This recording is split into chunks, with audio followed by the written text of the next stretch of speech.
What up, everybody? It's Dan Greer with Forge coming at you today from, well, my truck. Because when you're a Forge leader, that's where you spend your life, in your truck. No, I'm just kidding. I'm actually waiting for my son to get done with basketball tryouts, my daughter to get done with the Nutcracker. She's a point angel, so that means she's on her toes. And this is the last showing of the Nutcracker this year for her. So she's at her final show for that, which is super exciting.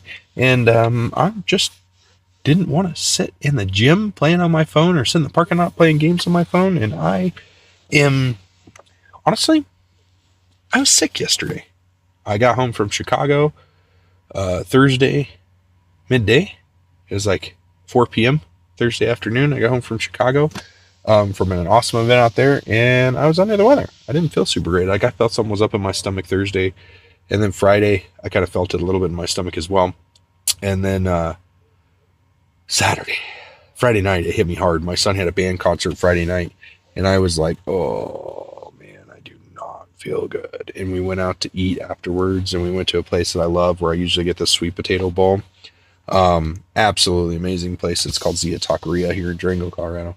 If you like fresh mix, it's the bomb. Anyways, I get a sweet potato bowl when I go there, and that night I got tortilla soup because I didn't want to eat. I didn't want to feel bad, but I needed to eat something so I could actually survive and keep moving because I knew the next day was busy. And so from there, we went home. After that, I actually wrote, my parents were in there and they lived next door to us. I know it's like everybody loves Raymond except for my mom is not Maria. So it's okay. Just dated myself with that show. Y'all are like, what's everybody loves Ray? Anyways, so I went home from that and rested. I went to sleep that night and slept really good because my daughter had a Nutcracker show that night. So my wife stuck around and picked her up. I went home and got some sleep and woke up the next morning. Felt a little bit better, but I was still under the weather, right? I still didn't feel super great. And so made it through. Yesterday, we had a basketball tournament. Went to a basketball tournament in the morning and then had to drop my daughter off for Nutcracker because she had a matinee and a night showing last night. So we dropped her off for that stuff, dropped her off for that, for the matinee. And then we actually went home and then came back in and we brought everybody in with us and we picked her up and then we went and grabbed a bite to eat and then went and watched her Nutcracker. And I'm still not 100% to par, so I'm a little bit off, but I've been a little under the weather for a couple days. And honestly, this is the first I feel good since I got back from Chicago. It's only been like 4 days. Like that was Thursday, today's Sunday. So it's not like a huge deal, right? Like it's not like I was like out for weeks and weeks and weeks. I was out for a couple days and I wasn't even really out. Like we were still moving hard, but I hydrated the crap out of myself during that time. And one of the things that today is all about, I know today's a little bit sporadic, but it's about taking time for you. And so like I want you to understand that I was still there for my family like 1,000%. Like I showed up, went to my son's basketball tournament. I didn't ask questions. I didn't say no. My wife's like, do you want to stay home? I said, no, I'm going. She's like, but if you don't feel good, I'm fine. I won't cough on anybody. I won't touch anybody. I'll drink my water and I'll sit up on the top of the bleachers and watch him. And like, I travel so much that I want to be with my kids when I get the opportunity to be with them. Right. And then it's like, oh, are you gonna feel good enough to go to, your daughters? You're going to feel good enough to go to Brianna's Nutcracker? Yeah. Heck yeah, I am. Even if I sit there and hold my stomach in pain, I am going to suffer through every second of it. I didn't. I was just fine. It wasn't an issue.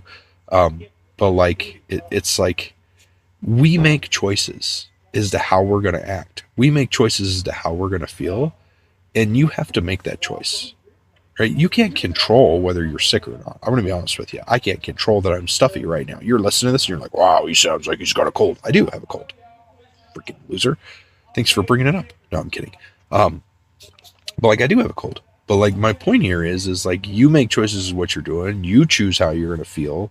And you choose to show up. Like, you have to take time for yourself. And a lot of you are like, Dan, you didn't take any time for yourself. Excuse me. I did too. I didn't stay late to pick up my daughter. My wife did that for me, which I appreciate her doing that beyond belief. Okay. I went home and slept. I got an extra hour and a half of sleep that night. And I tossed and turned that whole friggin' night. Fever broke me up 4 or 5 times. But I was able to get more sleep because she allowed me to do that. And I took that time for me. And like, I went home and I didn't mess around, man. I got in bed and went to sleep. Right. And then, the next day when we got home for his basketball tournament, I took a nap. I took like an hour and a half long nap that day.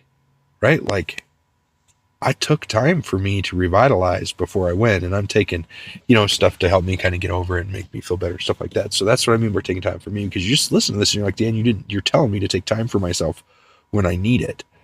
But I'm telling you that you have to be aware of how you take time for yourself and what that looks like for you, because it's not going to look the same for everybody. My time might look different than your time. Okay? All right. That's it, guys. I'm already over 5 minutes. Get a copy of my book, Grease Grace. We'll talk to you later. Bye.